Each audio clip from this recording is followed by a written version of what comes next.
Hello and welcome to today's episode. And today I'm going to get into why shorter women should be prioritizing building muscle and not just focusing on the scale. Now, in general, this does apply to all women, but I want to get into why specifically it's important for shorter women on their journey.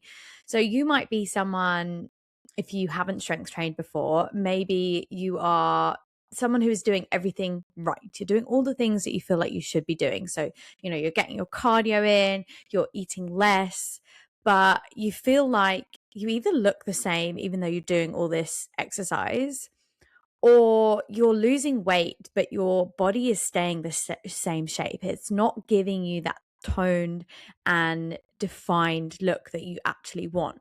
Maybe the scale is dropping, but you're still not satisfied with the results. You're feeling kind of just flat and not toned. And really, that tone, that definition, when we think about losing body fat, usually that's what people think that they will get. But the only way that you're going to get that is if you build the muscle underneath. You've got to have some muscle to give you that shape, to give you that definition. And then the fat loss, that is where, you start to strip back the fat to see what you have built.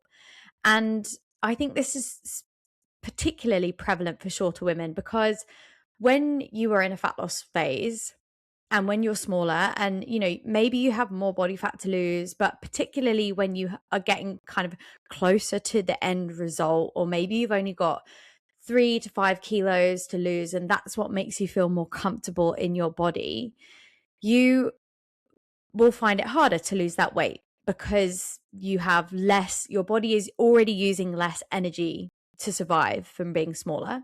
So you have to eat lower calories to really kind of strip off that last few kilos. But when you focus on changing your shape, your attention from the scale becomes less. So you might feel frustrated if you're only focusing on the scale and you're only losing 250 grams a week. Like that might feel painfully slow to you. However, if you can see your body visibly change, then that attention or the focus on the scale lessens so much. And sometimes when we see that slow, I'm doing bunny ears, you can't see, when we see that slow rate of loss, that might be something that demotivates you and makes you give up. But if you see that slow rate of loss, yet you're feeling more toned and defined, you can see your body shape changing in the mirror and it feels different, you feel stronger, you are going to feel motivated to keep going and you're going to get closer to your results. So from a purely aesthetic point of view, that is why one of the reasons that I think that smaller women, it's important to focus on that body recomposition. And this was something that really prevalent in my journey when I made that switch from excessive cardio and restriction to strength training. And actually, my strength training journey started when I signed up with a coach who would often talk about reverse dieting and eating more. And I would see all these women who were toned and defined. And I was like, that's what I want. Even though I was one of the smallest weights I've ever been, I wasn't happy with my body. And of course, there was a lot of mindset stuff there as well. But it was part of the reason was because I didn't have any tone or definition. I felt flat. I felt straight up and down, and I'd even lost my bum, which was very disappointing. And when I started with this coach, I actually had to start to eat more consistently to support muscle growth. And I actually gained weight. But what I noticed as I was gaining weight, I knew that this was going to be part of the process. I knew that this, other than mentally it being challenging with the scale, even though I'd gained maybe, over that whole journey, I think I did gain 8 to 10 kilos. But even when I was halfway through that 4 kilos, I knew I was bigger, but I didn't feel like I'd gained 4 kilos because some of that was muscle. Some of that, if I just gained 4 kilos of fat compared to maybe, I don't know, 2 kilos of muscles and 2 kilos fat, or 3 kilos of muscle and 1 kilo of fat, whatever it was, I felt so like much better in my body already, even though I was heavier. And I love just kind of watching that my body transform and being like, oh, I'm lifting heavy, I'm doing cool stuff, and my body is responding well to it. And mentally, this was a great place of freedom for me, because instead of just trying to shrink myself, I was actually really enjoying the process of getting stronger, PBs, feeling heavier, like, because even though I was heavier, I felt more toned. Obviously, when I got to the end of that journey, when I was like probably my heaviest weight, it was a challenge, but I knew that I was entering into my first healthy, sustainable deficit phase. And when I stripped back all the body fat, underneath was that tone, that definition that I'd always wanted. And it felt like I was like, oh, I'm in the crew. I get it. I'm part of the strength training crew now. And that was just quite a fun feeling to have. And then to do it more consistently, it's fun. It's fun to feel strong. And it's more powerful to focus on what your body can do than trying to just shrink it. I like to see it as a way of like showing your body gratitude. So let me talk a little bit about what body recomposition means, because one of my coaching pillars is the recomp advantage. And this is where I shift our focus onto body recomposition. This is when you lose fat and build muscle at the same time. Now, not everybody can do this. There are a few situations in which you can. Number one, mainly, is if you're new to strength training and you have kind of excess body fat to lose. Number two is if you have had some time off of structured strength training and you're coming back to it. In my example, in my journey, I was new to strength training, yes, but I was also really, really lean anyway. So I didn't have much body fat. My body didn't have enough energy. So that is why I had to go down the route of gaining weight and building muscle. So maybe gaining a bit of body fat and building muscle and then losing it again. But most people who are newer to strength training and have a little bit of body fat to lose are able to focus on recomposition and doing it at the same time. And when you're smaller and you build a kilo of muscle, let me backtrack. I'm getting overexcited. Taller people might not understand this. Your friends might say to you, oh my God, you're tiny, like you're fine, and all of this stuff.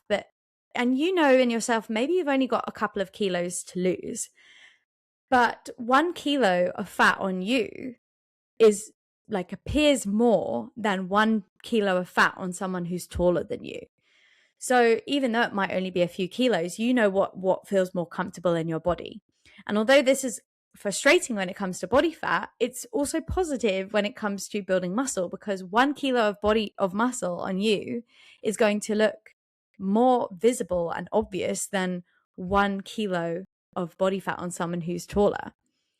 So less total mass, even though you have less total mass in general, muscle will make a bigger visible difference for you a lot faster in a way that's healthy, rather than trying to drop calories and drop body fat as quickly as possible.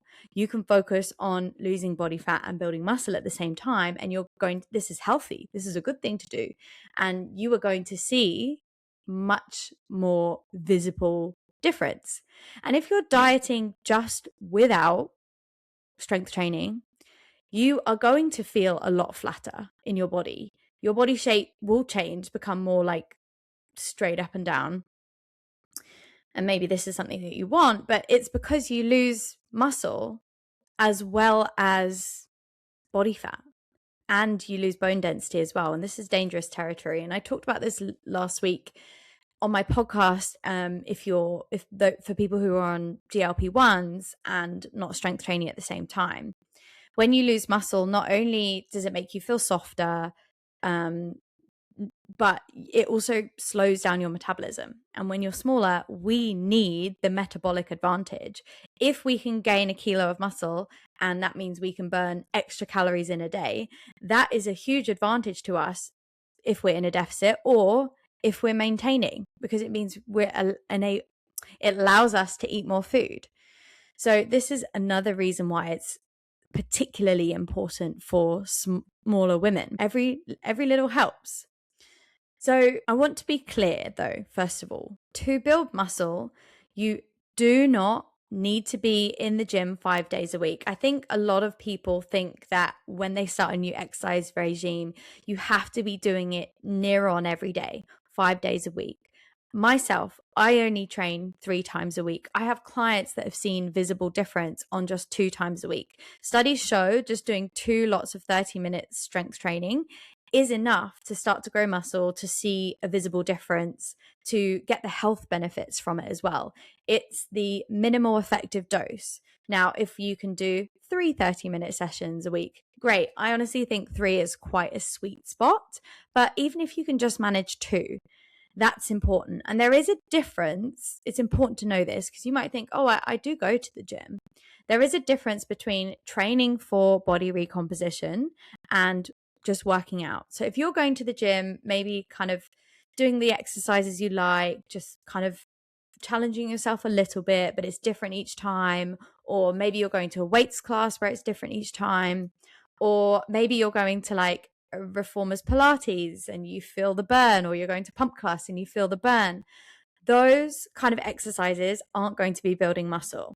The caveat to that is when you go from doing nothing to starting that, you might see a little bit of muscle, but there is a ceiling to how much you can actually achieve from that, because we need to be our body and our muscles need to be continually challenged in a particular way. So when you go from doing nothing to doing something, that's a new stimulus for the muscle. That is a new challenge. But if you keep on, even if you keep on doing different exercises each time, you won't continually see that increase. What we do is something called progressive overload. And very simply put, this means that you do the same thing every week for like a block, maybe 4, 6, 8 weeks, 10, 12, depending on if you're like newer or advanced. And every week you are improving on what you did last week. Now, a very basic way to do this is to increase the weight that you're using or to increase the amount of reps you're using. Now, if you're working out from home and you don't have more weights, we look at things like, slowing down the tempo, adding a hold. We look at increasing the reps, or maybe adding extra resistance with a band, or making sure that your range of motion is good. So there are lots of ways to add progressive overload, but basically, very basic way of doing it is by increasing your weights and reps each week.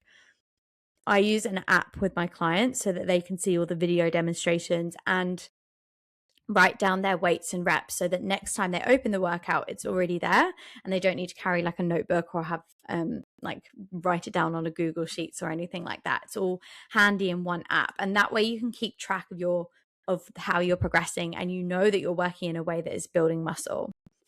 And I know that the weights room or the gym floor is a very, very scary space and something that we shy away from. I am aware that there are some group fitness classes or small group trainings that are training in that way. And if you like the environment and makes you feel more comfortable, then definitely do that. If you're feeling more nervous about it, then working with maybe just dumbbells, so you can go and take yourself off to a little corner in the gym, or maybe start working out at home. But not only for your physical and mental health, but just for general aging. Once we hit the age of 40, if we're not strength training, our muscle mass reduces by 10% or 8 to 10% per decade. So that's when we start to get more frail and weaker and lose our balance and drop things. And as we get past 70, that increases to 15%.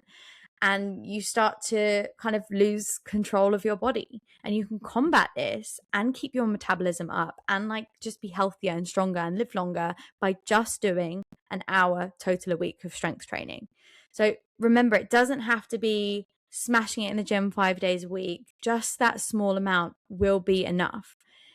And what I love for smaller women is for us to shift the mindset for the goal isn't just shrinking ourselves. It's not just about being on the lowest calorie intake we can possibly be. It's about creating the best long-term shape. It's about building health. It's about feeling strong, feeling independent as we age, and just feeling more confident. I definitely think that with working in the gym, as you build that confidence in the gym and your body starts to change, it does translate to the rest of everything else that you do. And once you pass that barrier, and I know it's hard to do it on your own when you don't really have a plan, once you pass that barrier, you feel amazing. And I have seen it happen with my clients. I've had clients that were absolutely terrified to go to the gym. We started with home workouts and then we shifted it to the gym, and that transition was scary. But the response that they have now, being pain-free, loving the gym, feeling confident, feeling strong, and that's just aside from the physical, it's amazing to see. And it's like one of my favorite things. It's like the shift in mindset and the getting people to enjoy moving their bodies and seeing like the joy in that. And, don't get me wrong, you won't love every single session, and some sessions will be hard and some you'll half-ass, because I do sometimes. But it's much easier to maintain muscle once you've built it. So like this initial phase of putting in more work, it will feel harder, but once you have it, it's much easier to maintain. I think you have to do like a ninth of the work or something. But if you are new to strength training, know that you are primed to see results very quickly. So if you're someone who wants quick results, and that's maybe why you've crash dieted in the past, because you just want to see things change quickly, this is your answer to do it in a healthy way through strength training. The moment I stopped chasing the scale and started to chase like just being strong was when everything shifted for me. And I want to pass that message on to you guys. And now, if you are someone who is new to strength training or not really sure what to do and you feel really nervous about it, the Thriving membership would be a perfect place for you. The Thriving membership is a group coaching program, so it's not one-to-one. It's perfect for anyone who feels like that they're confident in the side of nutrition. Maybe they need a bit of guidance with mindset and things like that, and they love being part of a community, but that sort of stuff is already kind of under control. Yes, we give you, I don't know why I say we. Yes, I give you nutrition targets, but I also give you a training program for you to follow. And as I mentioned, this training program, you've got video demonstrations. You can keep track of your weights and reps so that you know what you're doing. Also within the membership, you have the opportunity to share your form videos. So I can have a look and say, yes, this is good, or I would tweak this. And that is how you get better. So with the Thriving membership, I want to foster a community, an environment, anchor in those habits, anchor in your goals and your mindset, but also give you a framework to follow so that you can build confidence in the gym, so that you're not just going and wandering around aimlessly and feeling like you're wasting your time. And if you have the option for a home workout or a gym workout, and the option is 2, 3, or 4 days, and they're usually around 30 to 40-minute long workouts. So if that is something you want to learn more about, then head into the show notes, and I've got the link to all the details for the Thriving membership. And if you have any questions about that, just send me a message on WhatsApp. I'll also link that, and I will see you in next week's episode. Bye.